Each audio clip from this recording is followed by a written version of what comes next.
All right, let's do this. Hopefully this doesn't need a whole ton of editing later. Already I can't talk. Anyway, hi, hello. My name is Lindsay. You can find me on the Making Co app as Lindsay_B_crafts. And this is episode 1 of the Lindsay B Crafts podcast. So if you are sitting here chatting with me, listening to me babble about my knitting, thank you very much. Let's get started. So the purpose of this podcast is to I want to be part of the knitting community a little bit more. I don't really have friends around home that knit. I'm coming from Wells, Maine, which is allegedly the friendliest town in Maine. Definitely a favorite vacation spot for many people. Not really sure why, but to each their own, I guess. What do I want to tell you? I've been knitting for about 10 years. Pardon my ums and ahs and my fidgetiness. I am a little bit nervous, but hopefully that will get better as time goes on. So I've been knitting for about 10 years, but it was like an on and off thing. My mother taught me, and I knit a couple things here and there, but never like super got into it until recently when the pandemic hit. So like a lot of people, I kind of knit through that and really buried my head in yarn to get myself through the anxiety that the pandemic brought, and you know, is still bringing to an extent, although things are definitely a little more advanced than they were in 2020. So that's when I first started using like more indie dyed yarn, like really got into the more involved knitting patterns like garments and shawls and that sort of thing. Before then I really just knit mostly hats and maybe a glove or a scarf here and there. But anyway, so today what I want to do is just kind of lay it all out there. So I have a few finished objects that I finished semi-recently to talk about, as well as a buttload of languishing whips.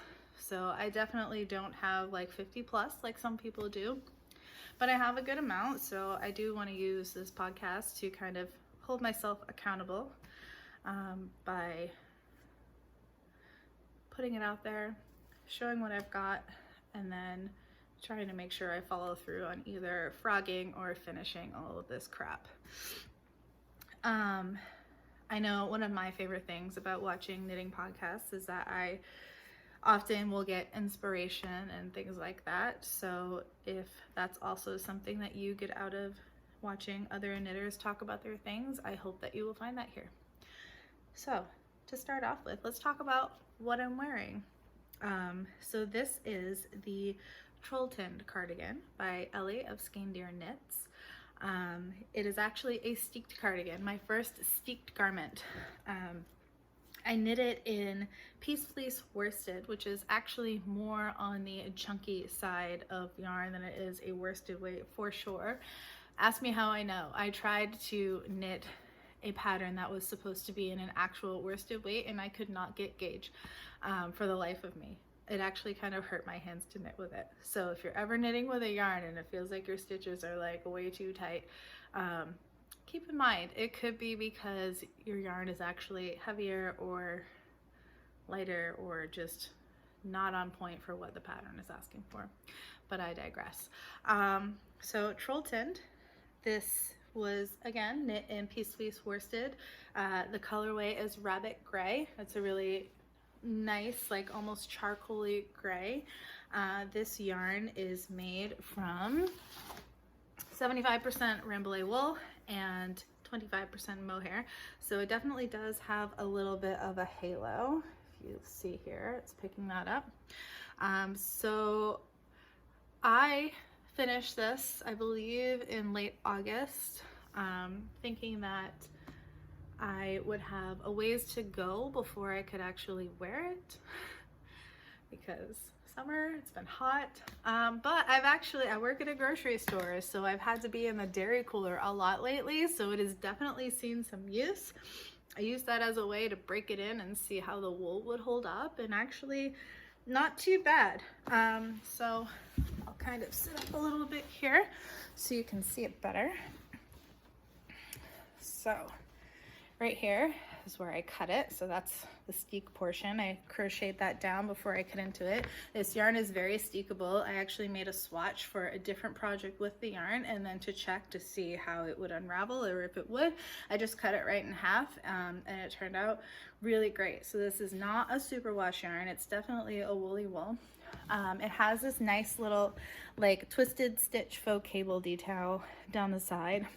You can see that I do have a little bit of pilling going on from rubbing up against boxes of product that I've been stocking, but the back is in pretty good shape.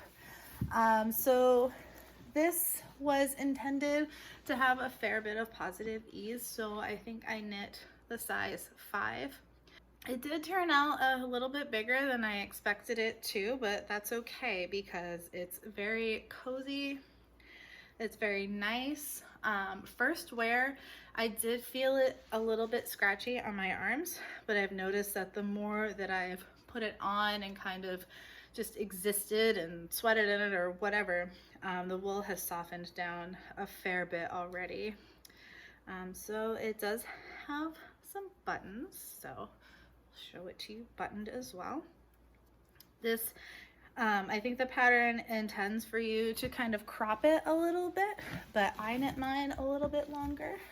So you can see mine comes all the way down to like my butt, past my hips, which I like. I have a habit of not knitting my sweaters long enough, and then afterward I'm very unhappy. So I was actually proud of myself for this one, that I was patient enough to just keep knitting and keep knitting until it was long enough for my liking. So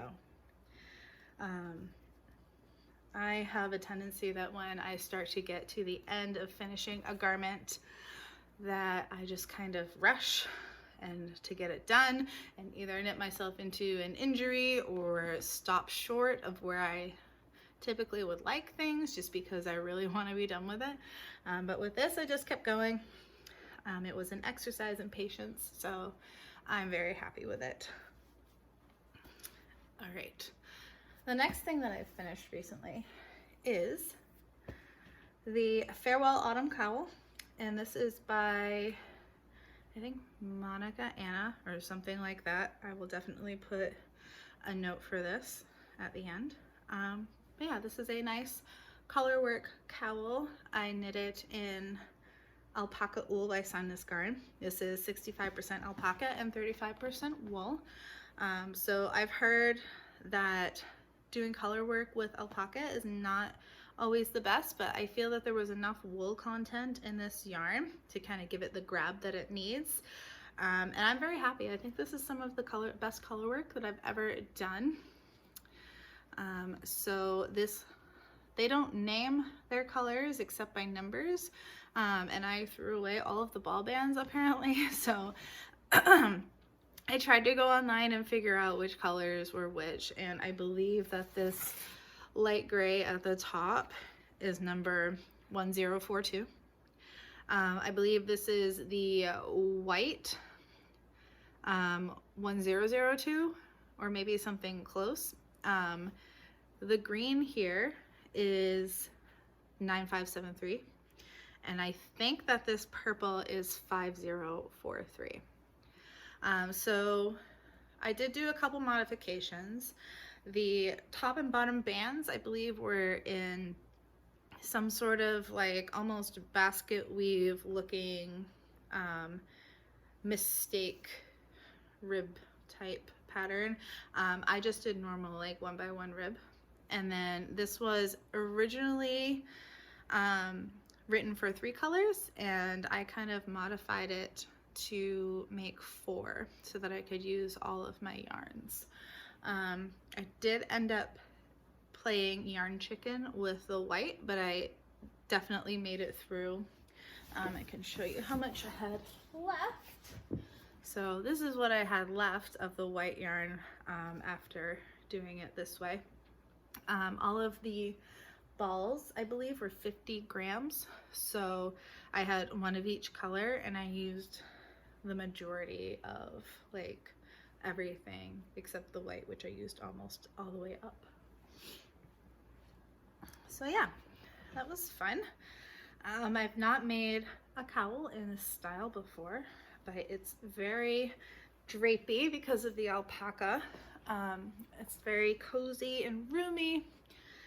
I like to put the bottom band down here. This is the one that I bound off on, so it's not quite as tight and structured as the one where I cast on. So I'll keep that one at the top, and then I can even pull it up a little bit too. It's very cozy. You can hide your whole face away in it if you wanted to. But yeah, I'm gonna take that off because it's a little bit warm for that today. Okay, take this one off too because 100% wool pretty much, so not really great for 80-degree days, unfortunately. Okay, so those are all the things that I've finished recently. I do have a couple things that I'm actively working on as well. So the next one that I will show you is another Skeindeer pattern. She's doing a garment cowl for 2022. So I have made a couple things of hers to kind of get some entries in it. And also to kind of broaden my knitting horizons because she uses a lot of techniques that I've not exposed myself to before. So the next one, excuse me, is called Sweater Hug. Now this is supposed to be just a nice cozy sweater for like those colder winter days. It's a little bit more form-fitting than the Trolltind, and it has like a lot of extended ribbing. So for example, we start at the top here. We have this nice little funnel neck almost. Now this was actually supposed to be a couple inches longer according to the pattern, but I stopped a little bit short because I don't really like things tight around my neck. Not that this is super tight, but it definitely comes up a little higher in the back because of the short rows than I typically have any pullover sweaters. So I've got maybe like 3-ish inches of ribbing, and it was supposed to be like 4 if you do it as ribbing as written, something like that. So it comes up a little bit higher. It's pretty cozy. I've currently just got one sleeve to go, so we're getting there. We're on the home stretch. I just finished this other sleeve the other day, so again, you can see what I mean by the extended ribbing. So pardon this yarn, it picks up everything like Velcro, but it is so amazing. This is Harrisville Designs in their Nightshades collection. This is actually their talk radio. So if you can see that, it's black yarn, but it's kind of marled with a bright purple. So you get kind of those undertones of a color. I believe this is American Cormo. So yeah, American Cormo and wool. It's a non-super wash, so it's nice and grabby. It feels really good on my skin. So it doesn't feel like other wools that I've used before. I've never used Cormo. This is really nice. The only way I can really think of to describe it is it's plush. It's got a really nice like spring to it and bounce. It's relatively light. It's like you can kind of feel the prickliness if you rub your hand on it, but when it's actually on your skin, it's not like any wool that I've ever used before, and I definitely would knit another thing out of this. But anyway, back to the sweater details. So we have this nice long 4 inches of ribbing on the cuff here. So I've knit that so that it will probably extend right about to the top of my thumb bone. And then at the bottom, we have a split hem. So again, a good amount of ribbing. It is a drop sleeve, but it's not like so drop sleeve that you have like these bat wings under your arm, which I like. I knit another drop sleeve design in the past. I think it was The Weekender by Andrea Mowry. And I loved the design.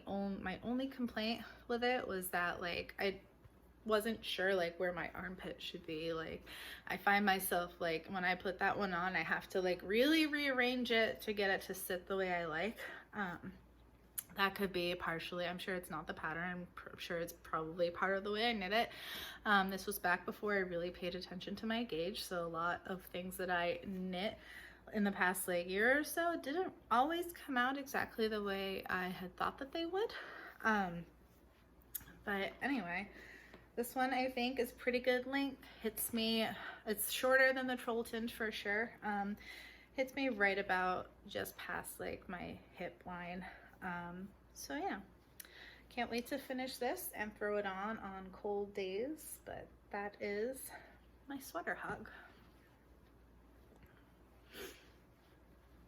Okay, what are we gonna talk about next? All right, so I also have a mitten that I've started. Again, apparently this episode is brought to you by Skeindeer. So Ellie is doing, Dr. Ellie, sorry, is doing a Nordic mitten club this year. So the first one is the Aslaug mitts. These I'm actually going to rip out and redo because I realized that my gauge is below the one that I was shooting for, which is the 22 stitches over 4-inch gauge, to get like the second to largest size.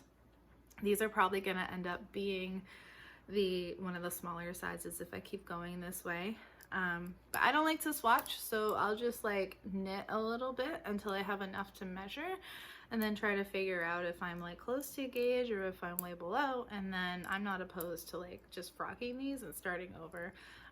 This is a DK weight yarn. It took no time at all to knit up really. I finished this cuff in like an evening, like an hour and a half, so that was nice. And I haven't really gotten too far into the hand of the mitten. But yeah, there's a little bit of color work on the front here emerging. It's not really enough that you can see the pattern. But the yarn I am using for these are from Green Mountain Spinnery. Just grab a tag. It's 100% fine American wool.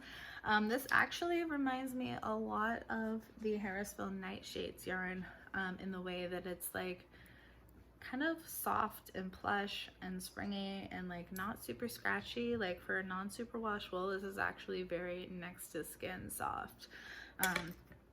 So unless you're like super sensitive, I think this would be great for sweaters and not just mittens. But yeah, these are from the Green Mountain Spinnery. It's their Mewesic blend. It's a DK weight. I don't remember what the colors are called, but the whiter one is like kind of their natural shade. And then they had a couple different blues. This is the darker one, and it's actually kind of green. I love it. When I opened the bag and saw how teal it was, I was very happy because teal is like kind of one of my colors. It's something that I like to knit with a lot, as you'll probably see as we go. But yeah, I'm gonna rip those out, restart them with bigger needles. So ever since I started paying attention to my gauge, I noticed that I apparently am a tighter knitter in most scenarios. So I can almost guarantee for any pattern, I'm gonna have to go up at least 1 needle size. So yeah, things you learn about yourself when you start actually paying attention. So yeah, that's the Aslaug mitten. What else? All right, so now we're gonna be getting into like some of the deep stash whips that I've just kind of been languishing for a while. Next one I'll tell you about is a sweater that I'm probably gonna frog because it's just not turning out the way that I wanted to. And that is the Peperomia by Wool and Pine. So this is a nice like 75% all over colorwork sweater. I'm actually very close to finishing it. The issue is I tried it on the other day and it is incredibly short. Like, it stops at a place that I'm not comfortable with. It doesn't fit right. I think that I did something wrong. I think after I finished the color work that I was supposed to like knit a little bit more before I added on for the sleeves. I don't think I did that. So I think technically I could rip back to where the color work stops and I could knit some more and then add on the sleeves, and that will give me more length in the torso. But that's kind of a lot of work, and it's, to be honest with you, probably gonna be a real pain in the ass. So that's not effort that I'm really willing to put into the sweater. I kind of like, as I knit this, I wasn't sure if it was really gonna work out. I probably should have stopped a lot sooner than I did, but I did a tubular cast on for the bottom hem, and I was like, I am not redoing that. The yarns that I have chosen for this are Voolenvine on her Footsie base, which is a BFL. I don't remember if it has nylon in it or not, but it's a BFL base. It's really nice. Like, it's got a nice sheen to it. It's a little bit grabby. So I feel like if I had a second color in the same base, the color work would have been a little bit better, because the contrast here is Old Rusted Chair and Back in the Pulse, which is a really beautiful colorway. Let me see if I have the ball here. I do. So this is the ball of it. It's a nice gray color with like teal and kind of magenta, purpley speckles, all sorts of colors. It's really beautiful, and I believe it's also named after a lyric from a Fiona Apple song, which I'm not sure if that's true or not, but I think it is. And if so, Fiona Apple is like one of my favorite musical entities of all time. So I had to get this color. I also have it in tweed, but that's beside the point. Anyway, the colorway for the teal, I believe, is called Dead Calm. So it's a very nice tonal dark teal. I did alternate my skeins for like the first time in my entire life. On the top here, where did I? Was that another project? I don't know. I can't remember. No, I did. I did it for the sleeves. I didn't do it up top, but I did it for the sleeves. I alternated skeins. I was good. But yeah, so as I was knitting it, I noticed that some of the teal speckles on the contrast color exactly matched the main color here.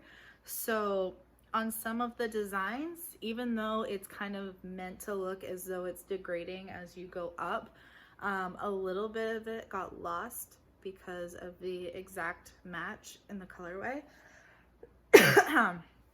And then the other thing was because it's a superwash yarn, it's like a sock base, I think it's like a 75-25 or something along that lines. It doesn't really grab to the BFL the way that happens like when you use two woolly non-superwash wools. So like, for example, in this mitten, like the colors really like grab onto each other, and it kind of helps everything be more cohesive. I didn't get that really happening with this, and it caused, I feel, a lot of like uneven tension throughout the sweater. I mean, it's not terrible, but I'm not super happy with it.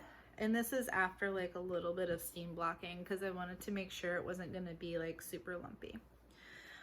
You can see my floats if you want. I think my floats actually look better than the color work a little bit. But yeah, I don't think I'm going to finish this. I don't think it's worth it to me going back. While I do love this sweater, I'm not so passionate that I'm willing to rip it all out, knit it again, or even rip back to the problem spot and redo it. There was a lot of frustration with the color work. There were times where I had to like redo like an entire row, and this is like 300 stitches in circumference. I think it's best just to unravel it and make something new and different with the yarn, because I'm sure I can find a way to put it to good use. All right, so that is sweater for the frog pond, most likely. We'll see. All right, another garment that I have languishing was actually supposed to be a summer garment. Can you guess who it's by? So this is the Solvik top by Skeindeer.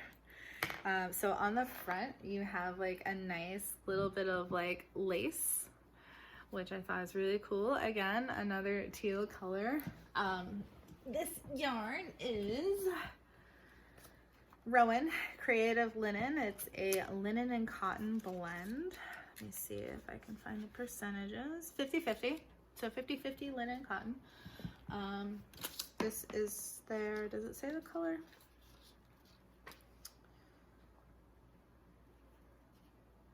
No, it's probably a number anyway. But yeah, it's a nice tealy blue, leaning a little bit like foresty green. It's nice. I like it. So yeah, this is all I got. It's gonna be a very, again, positive ease, drapey, kind of just something that you'd wear over a tank top, nice and cool for summer. It's September, so it's probably gonna be for next summer if I ever finish it. So I kind of just lost interest in it. The chart was something that I kind of had to really pay attention to, which a lot of the time I get the most knitting done when I'm kind of multitasking. So either watching Netflix or reading or listening to an audiobook, that sort of thing. And that's not something I could really do for the majority of knitting this. And then I got to the second portion where you're just knitting like garter stitch essentially, until I think the links are the same and then you connect it in the round some way, blah, blah, blah. So yeah, the back would actually be really easy for multitasking. I just kind of forgot about it / got interested in other things elsewhere. So that's just kind of been languishing, but I hope to actually finish that one day because I do like the finished item. It looks really nice. Yeah, and I keep that in my Shirley Bryan yarn project bag with the knitting raptor on the front. Like, how can you not? I saw this logo and I was like, that is the most amazing logo for a knit company that I've ever seen, and I love it so much. So I had to get that. Okay. All right. What are we gonna talk about next? Don't worry, the whips are still coming. So this I have not touched since probably last year in the summer. The last time I remember knitting on it, I was camping on my honeymoon with my husband. So yeah, and then I started like screwing it up and I got sick of screwing it up, so I just quit knitting on it. This is the, excuse me. This is the Foraminosa shawl by Christine Parker Co. She is a really cool like knitwear / merch designer. So she has a few patterns, as well as like a merch shop where she makes like, she turns her doodles with like swear words and things into like stickers and other stuff. You can get t-shirts, that sort of thing. It's really cool. You should check her out. But yeah, so I haven't worked in it so long that I've even stolen the needles off of it. In fact, I think I put it on a different cord because I needed to steal the cord as well. So if that tells you anything, it's nothing against the pattern. The pattern is wonderfully written. So you can see Foraminosa is a Latin word that means full of holes. So this is in fact full of holes. It's just like some basic like yarn over, knit two together, that sort of thing. And to be honest with you, even when you make mistakes, who the hell's gonna notice, because it's full of holes everywhere.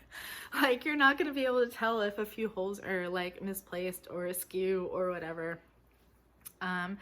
So the pattern has you knit like a bunch of this, but then you'll start with a contrasting color for a border that's also full of holes, but I think it's like garter or something like that. I can't remember. But yeah, This yarn is the Crooked Kitchen and the colorway Up to No Good. I think it's I think this is a sock blend as well, like a 75/20. I don't remember. I've lost the tag. I could look it up, but I mean, so could you. But yeah, it's a little bit thinner on the thinner side for a fingering yarn, so that makes it, in my opinion, a really nice choice for a shawl. I love the colors. So it's like a purpley gray base with these like rusty and brownish tan and some red purple speckles. I really love it, and I love the way that it's like playing out in the shape of the shawl. This is like, you can tell this has just been sitting around for a while because it's like full of dust and cat hair crap. So the contrast color on the edge will be, or was planned to be, this nice deep like purple magenta called Deep Fury. This is by Miss Babs Yarn. I feel like this one's 100% merino. It doesn't have any nylon in it or anything like that, but don't quote me because I don't remember. It's been a while and I don't have the tag anymore. But yeah, I think just these two go great together, and this would be a beautiful complement for this. I'm just not sure if I'm gonna finish this or not. So there's definitely some potential to figure something else out for these two colors or whatever. So yeah, that one is another, not really sure if I'll frog it, not really sure if I'll finish it. The fact that I've stolen the needles off it probably leads more to the fact that I'm not gonna finish it. But you never know, stranger things have happened. Some people finish whips after them languishing for a year or more, so shit happens, right? All right. What will I show next? So funny story, just now I was looking for my phone because I was going to look up the name of this pattern that I was going to show you, and then I realized I'm recording on it. So yeah, it's one of those like looking for your phone while it's right in your hand kind of moments. But anyway, the next thing I'm going to show you is Tunisian crochet, not knitting. This is a Toni Lipsey pattern. I can't remember what it's called. I feel like it's the Westmore Shawl or something like that. I will definitely look it up and leave it in the show notes. But yeah, I'm making this out of some scraps. So, well, one's a scrap and one's not a scrap. But anyway, it's these really nice, like I use this as a way to learn Tunisian crochet. So I like to branch out. I'm not just a knitter, but I also know how to crochet. Like, I'm not as experienced at it, but I definitely have the basic skill. And then I also wanted to learn Tunisian crochet because it just looks really cool and really fun. And it's a little bit different from both like normal crochet and knitting. So I learned how to make different stitches. Don't ask me what they are because I don't remember, but they're in the pattern if you want to buy it and make it. So yeah, it's made, I think, just for one color, but I'm trying to make it for two. So I've got this nice purple on bottom, which is like a really deep dark plum color, and then this is another of Crooked Kitchen yarns right in the middle here.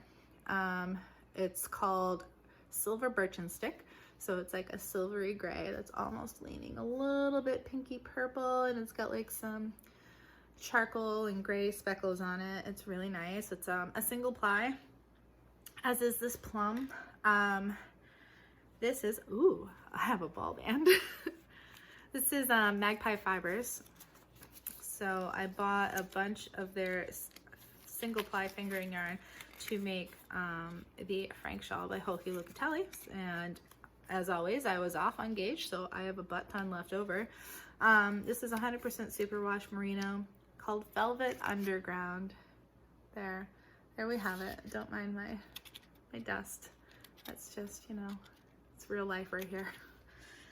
So yeah, I also haven't worked on this in a while, but I do think I definitely will finish this at one point.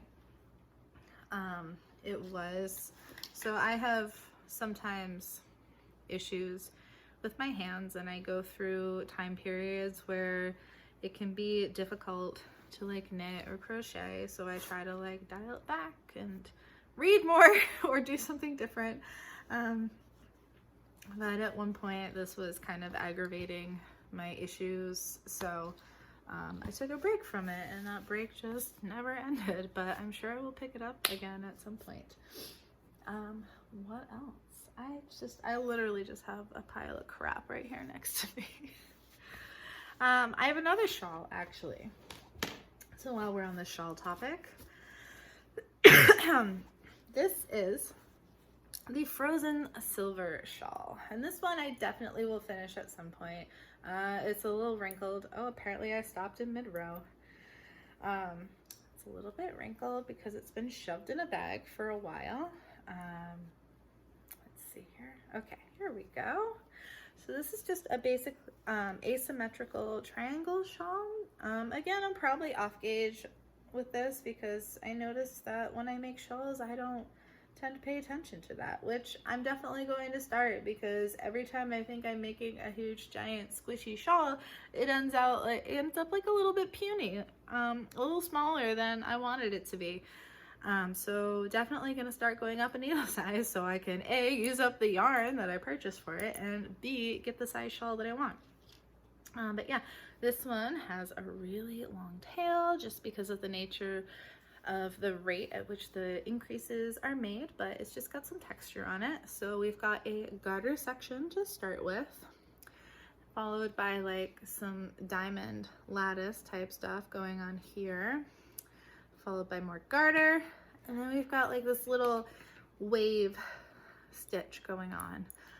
It's really nice and easy to make. I mean, it's not super like involved, doesn't require a lot of brain juice if you don't have that. Pretty straightforward, especially the garter sections. You're literally just knitting and increasing until you have a certain amount and then moving on to the next part of the pattern. This yarn, I can't wait until I get on this and finish it because it is so soft. It is so luxurious. This is like, I don't know, like the fine dining of knitting. It's Juniper Moonshine Fine. Juniper Moon Farm Moonshine Fine. And this is a 30-30-25-15 of alpaca, wool, recycled nylon, and silk. So it does have this beautiful little halo because of the alpaca. It's got drape like no one's business. Like, can you just see that? And the color is 1004. Again, another colorway with no name. But it is this beautiful, like soft, I don't know how to describe it, like a warm gray almost. I don't know. I walked into my local yarn shop, which is the Yarn Sella, and I saw it and I needed it. I didn't really even go there like with the intention of buying that. I just saw it and I touched it, and it was so beautiful and soft and amazing that I had to. I couldn't stop. Okay, well I could have, but I didn't want to, okay? All right. So yeah, this is, I got 2 skeins, so my intention is to make a 2 skein shawl. I'm pretty far into the first skein, and then I've got a whole other one. So hopefully this will be a decent size, but I have a feeling it's going to be like on the narrow side with like super long tails, which is fine. I can work with that. See, I could wear it right now if I wanted to. Yeah, not bad. Cool. So I guess I can bind off now. Excellent. All right. All foolishness aside, and I like to keep this in my bag that was a gift. This was purchased, I believe, at the Mother of Pearl yarn shop. And I think that these are just their own bag that they screen print and sell at their establishment. It has a knitting hedgehog It's a little bit dirty and stained because I can't keep anything of a light color clean, which is why I don't tend to go for lighter colors on anything in my life. But yeah, I love hedgehogs and I love knitting, so this has two of the things that I love. Plus some sort of berry. Berries are cool too. Okay, what else? I feel like I've covered almost everything. I think I have one more here. Aha. All right, pair of DK socks. So I've heard about the wonders of knitting DK socks, about how they knit up so fast and they're so great and so cozy and so wonderful. Here they are. This yarn is Arcane Fiberworks. They are a yarn dyer based in Canada, as is Crooked Kitchen. I feel like I support a lot of yarn dyers in Canada.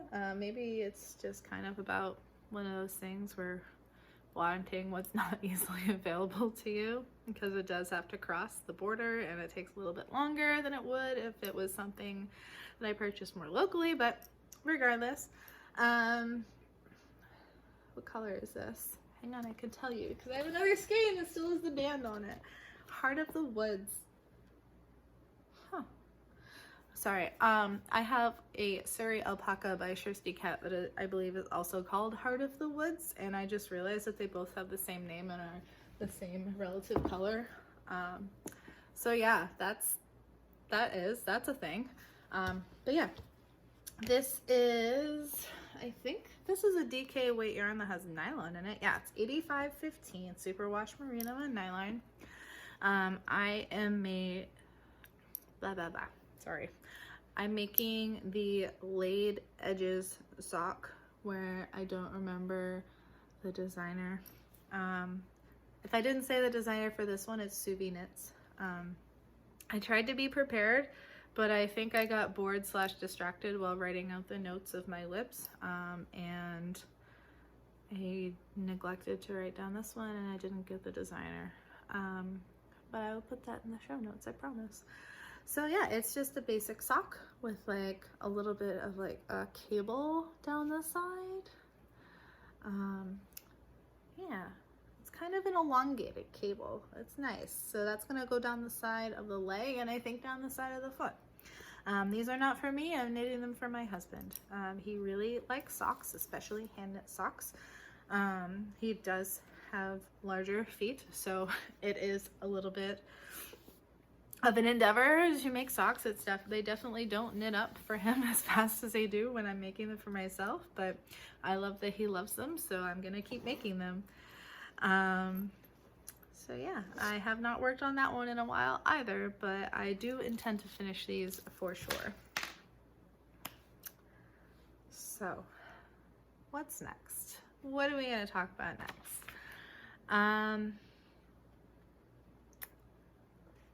Yeah, okay, yes, I know exactly where I was going with this.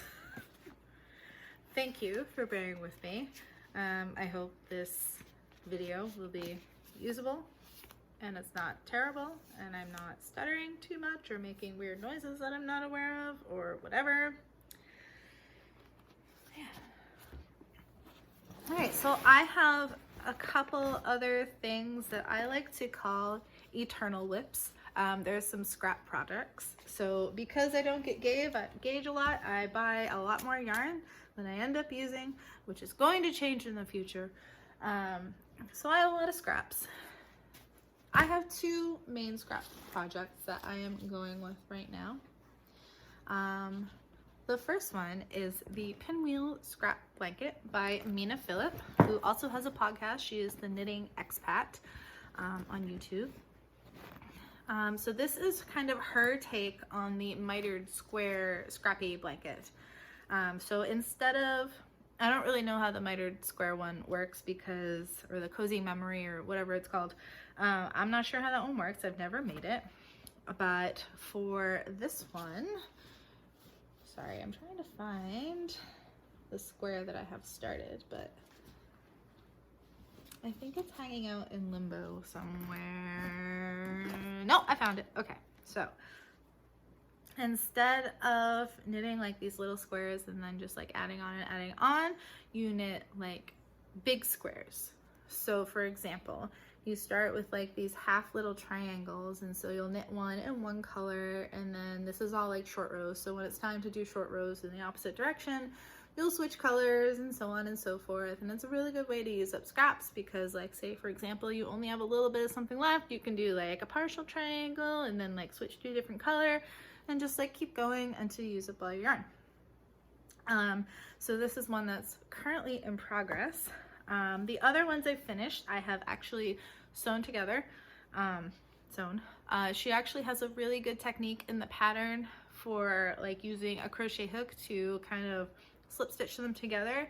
So I've been using that method, but of course you can whip stitch them or whatever you want really. But yeah, this is what I have so far. So I just feel like this is really fun. You can kind of go through and be like, oh yeah, I remember when I made the first pair of socks I ever made for my husband, and this was also my first skein of indie dyed yarn. Or, oh yeah, here's that weird yarn that I spun out of Rolex that was like partially Angora bunny and wool and other things that I don't remember. So yeah, you definitely can look through here, think about your old projects, and it's fun. Or you can just like subscribe to the mini skein program for Rowan yarns and be like, oh, I'm gonna add this color to my blanket because it's fun. So I have a lot of scraps, I have a lot of plans.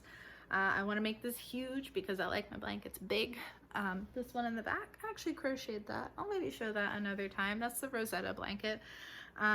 This was one of probably the biggest crochet project I've ever done. I gave up at the end because I miscalculated my yarn requirements, because again, I didn't pay attention to my gauge. So I ended up having to buy more and more and more black yarn, and I just got sick of it. So I finished like the blanket itself, but then I was supposed to put a border on it, and I was just like, screw it, this is good as it is. And I didn't even weave in the end. So there's a buttload of ends just like hanging on this thing, but that's a topic for another day. But yeah, so this is what I have so far. See if I can show all of that. I tried to kind of pick colors that go together. Like sometimes I noticed I did a color scheme, like this is kind of all like blues and greens and earthy tones, and then this one down here has a lot of like red tones. But I also just kind of go where my heart takes me, so that's fun. And then my other scrap project is a crochet granny stripe blanket. So I believe this is a free pattern on Ravelry. You have to follow a link to go to like an external website that's like on the page of a yarn shop or something. I don't remember who it's by, but I will definitely look that up. Sorry, I didn't realize it's like tangled in here. It looks like there's a crochet hook stuck in it. Okay. Okay, well, whatever, I don't need you anyway. Okay, so this, we might bring up some yarn barf here, so pardon our appearance. What is this? Okay, I don't want that. I'm so prepared. Alright, so I essentially was using the same yarns that I've been putting into my pinwheel blanket into this one as well. So I like do like a little triangle in that one and then stop and then like put it in this one. So just to kind of keep things moving, keep things going.